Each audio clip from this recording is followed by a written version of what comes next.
What's up guys, Jeff Cavaliere, AthleteNext.com. Today I want to show you one thing to do before every time you squat that I promise you is going to help you. Now, if you have knee problems, this is going to be an absolute godsend. Trust me, as someone that has knee problems themselves, it's going to really change the way you feel the next time you step under a bar.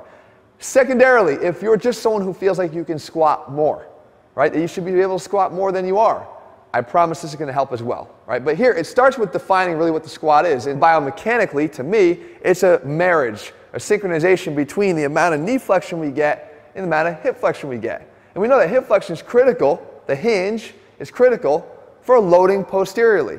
So we need to have both components because this movement is and always will be driven by the glutes. This is a glute movement.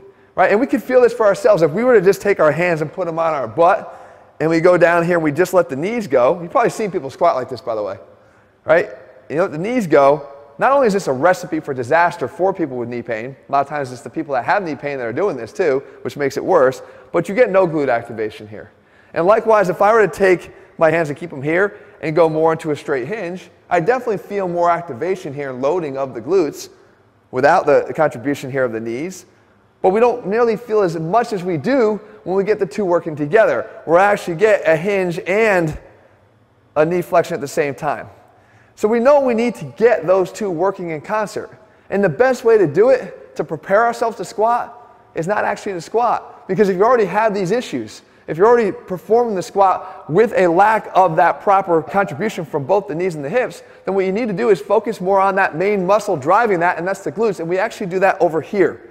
And this is with a hip thrust. Now we could do it, guys, up here on a bench in a barbell hip thrust, classic barbell hip thrust. It's going to require more range of motion, but even just as a beginner activity, or even someone that's been squatting for a long period of time but hasn't done this prior to doing a squat, try it here from the floor because it's going to be very simple.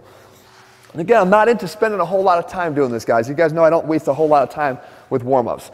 The fact is, what we're trying to do is just neurologically wake up the muscles that are supposed to be contributing to the squat in the way that they do so when we actually squat. And that is, we need to get the hamstrings and glutes to work together, and we need to get them to work together through flexion, combined flexion. So if I get down here on the ground, what does the hip thrust do for us? Well, here's flexion of the knees.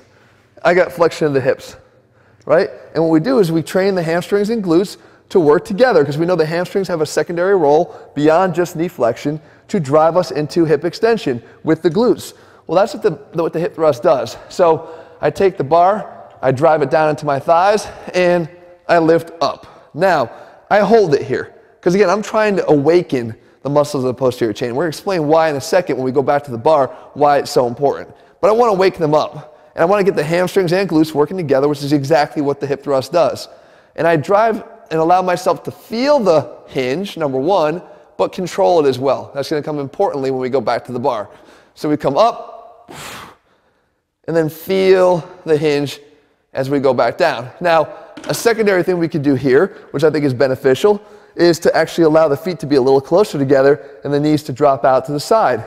So what this does is actually externally rotates the hips and gets the glute medius contributing as well, which is usually very dormant or inactive or not necessarily willing to be ready to squat unless you do something like this.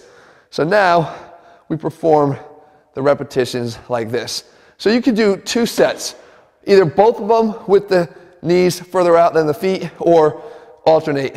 Do 1 set straight ahead and 1 set down.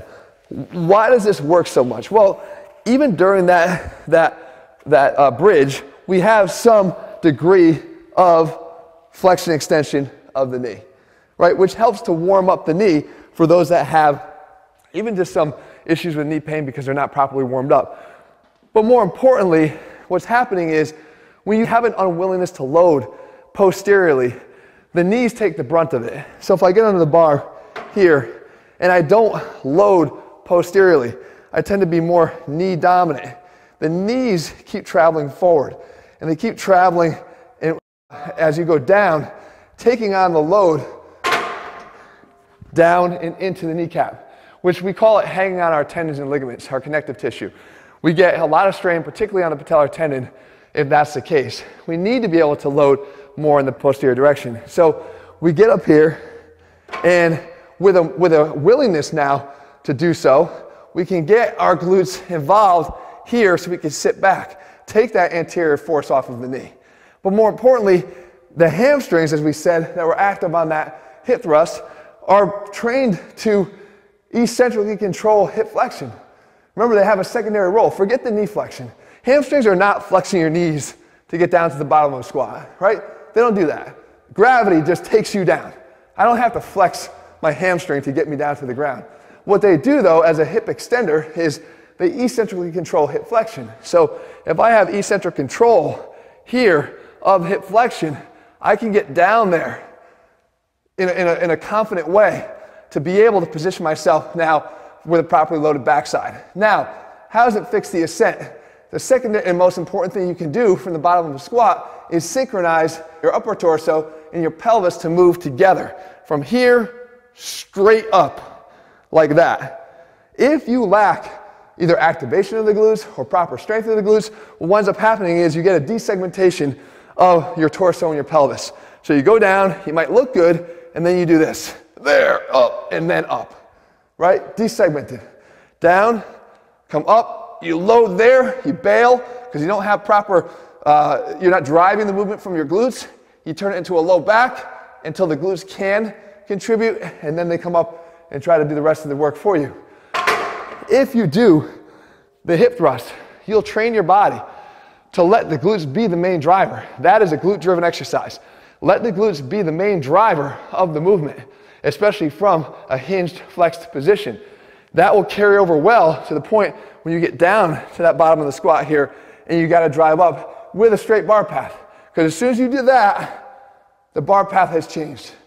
You wanna be able to come from there and let the glutes drive straight up. And if that glute medius is active as well, the knees will be able to maintain that proper outward positioning that we know we need to maintain proper mechanics of the squat from the bottom to the top. So quickly, don't make it a big deal. Start your workout over there, then come back over here. Just 2 sets of about 6 to 8 repetitions, hold for 3 or 4 seconds at the top, and then come over here and do this. I promise you, if you're somebody with knee pain, like I mentioned, you are going to feel so much better just by doing those 2 sets before here. And cumulatively, as you do this, of course, you'll be working your hip thrust into your regular training as well. You'll start to get less and less problems over time. And for the guys that should be squatting more, sometimes it just comes down to an activation. You just don't have proper activation before stepping under the bar, and repeating the same pattern here with the squat itself is not enough to break that pattern that you get from actually targeting them directly through the glute bridge. So if you found this video helpful, leave your comments and thumbs up below. If you haven't already, guys, subscribe and turn on notifications.